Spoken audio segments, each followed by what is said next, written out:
talk about the economy.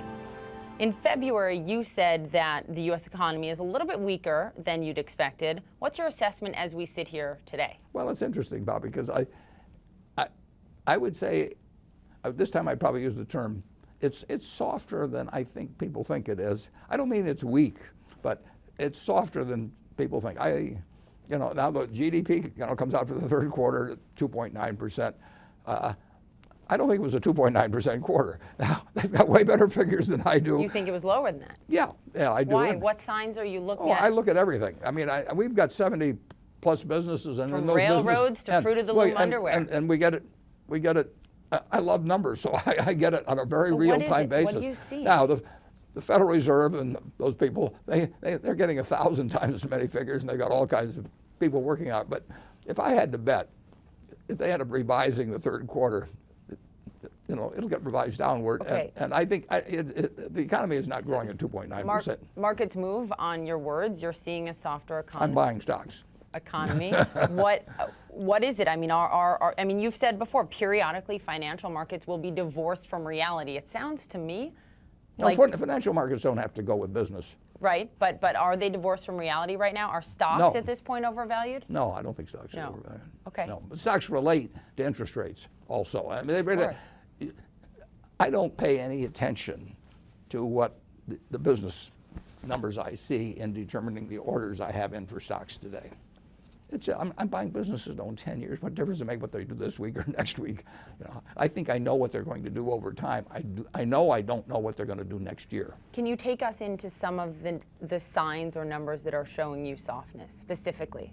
Just take a look at railroad car loadings. They probably, this is not exactly right, but they may have 25 categories or something of the sort. There's coal, there's grain, there's all kinds of things, automotive. Most categories, I mean a very significant percent of categories are down. That's physical volume. And they measure the movement of goods. And they're not the only thing, but you can look at the trucking industry in October, for example. It was not good. So when you take trucks and railroads together, you're talking about moving goods. It wasn't weather at all. I mean, on the balance, the weather has been favorable. And that is people bringing things forward to eventually sell to consumers. But there's a whole bunch of figures I see, and you may be seeing it in autos here fairly soon. Perhaps in autos soon. Yeah. Does it concern you to the point of a possible recession in the near term? No, I don't. I can't predict recessions. And if you guaranteed me there would be a recession next year, I would be buying and selling the same securities I'm buying and selling today. Who's winning in this economy right now? The rich, guys like me. We have gone from having 93 billion, top 400, in 1982 to having 2.4 trillion, 25 for one. People who, it becomes a more and more specialized market economy. It was an agrarian economy a couple hundred years ago. It's very hard, to get 20 times the wealth of the next guy because you were a little bit better farmer. But if you're better at some skills now, you can become incredibly wealthy at a very young age, not because you earned the money to build one steel mill and then saved it to buy another steel mill. So you get the capitalized value of an idea. And so the wealth moves big time, even on an anticipatory basis. And that has become more accentuated in the last 30 years. Yeah, the income inequality continues to grow and to grow and to grow. And the big question is, what are the societal and social impacts of that? Well, you may have seen it in the election. I think, yes. And look at the rise of Bernie Sanders. Yeah, Bernie Sanders said to the good bit of the American people, you're getting the short end of the stick and it isn't your fault. Do you think that Bernie Sanders would have had a better shot against Donald Trump on the economic message? Well, I don't think he would have had a better shot in terms of getting elected. I think that he would have been totally focused, just like you saw him do in the primaries, on just a couple of issues. So a Harvard study came out earlier this year that absolutely fascinates me. And as America has elected the ultimate capitalist in Donald Trump, this study found that 51% of young people between 18 and 29 do not support capitalism. And the director of the study said they are rejecting the way that capitalism is practiced today.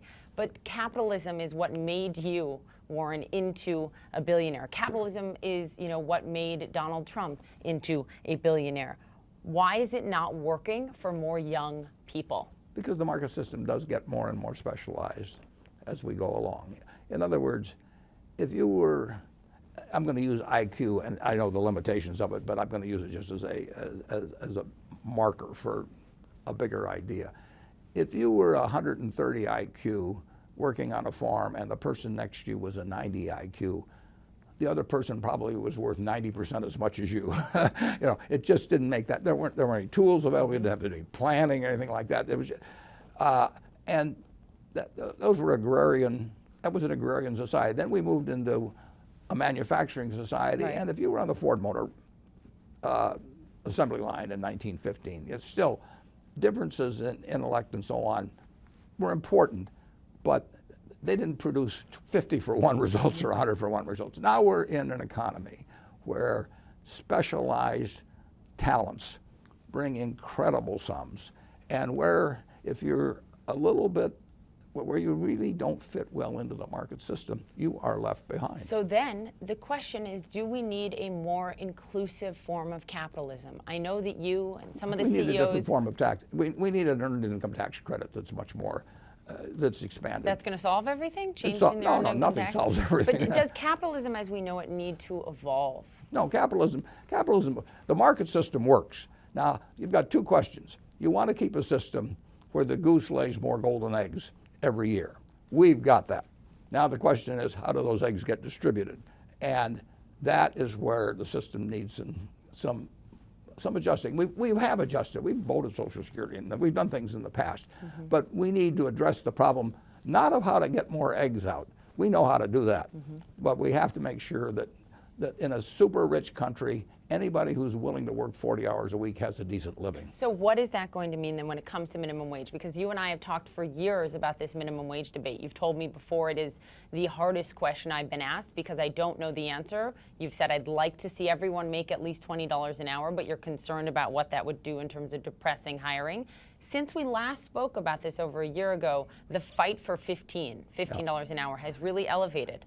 Is that the answer? You don't need a minimum wage, you need a minimum income. Now, the wage comes to you from your employer. The income, that's interesting. Yeah, no, the income comes from your employer plus whatever the government does. Right. And the earned income tax credit can give everyone $15 an hour, even if their market skills don't command it. So you don't lose any employment, and you make it graduated, so there still is an incentive that if you're $7.50 an hour job, you get to $9, then your 15 becomes even higher. The earned income tax credit is a great answer, and like I say, it isn't how much you get in wages, it's how much you get in cash. Why does the onus need to be on the government? Why shouldn't it be on these businesses? Then you fool with the market system and you lose employment. If you tell me I've got to run a business that pays $15 an hour, in many industries I'm going to employ less people than before. I don't want to employ less people. I just want that person to make $15 an hour.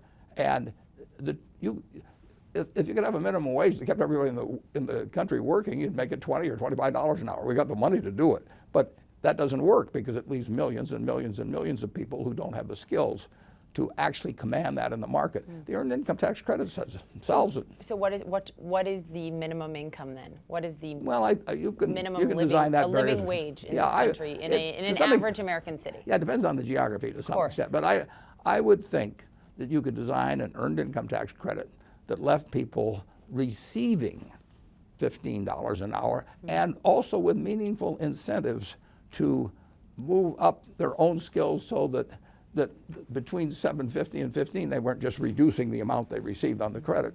And you would give them a feeling of self-worth, and you wouldn't hurt any jobs. Society would say, we've got enough in this society. So that if we got an $18 trillion GDP, we can allocate, but right now we're spending about $60 billion a year on it. We can allocate, I don't think it'd take maybe more than another $60 billion to get the job done. Is the American dream alive for enough people in 2016? Sure, it's alive for millions and millions and millions. Take Omaha right here. I mean, for a significant percentage of the people in this city. I mean, it's alive.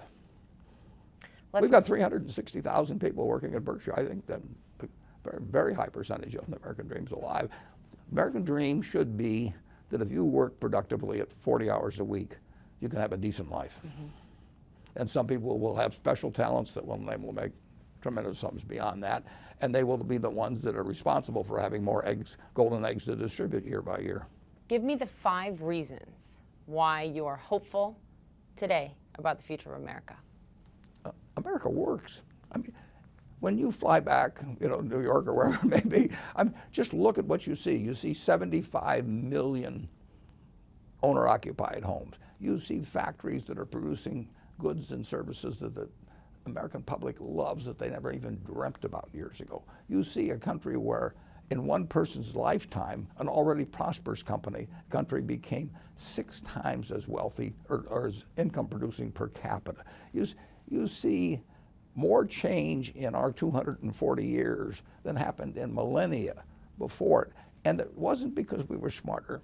It wasn't because we worked harder. It's because we have a system that works. So America is already great? Oh, it's more than great, but it will become greater. But America is great. Just look at the medical facilities. Look at the great universities. Just everything out there is profit. It wasn't here in 1776. There was a bunch of land here that nobody can do anything with, and there were primitive, little industries, cottage industries here and there. Everything you see is profit, and you know how much that amounts to? It's about $100 trillion in terms of present value. And now the hope is that more Americans can share in that.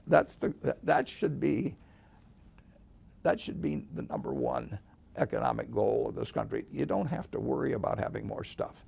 You do have to worry about whether people who are perfectly decent citizens working hard are getting enough of it so they can live decently. Warren, thank you very much. Thank you.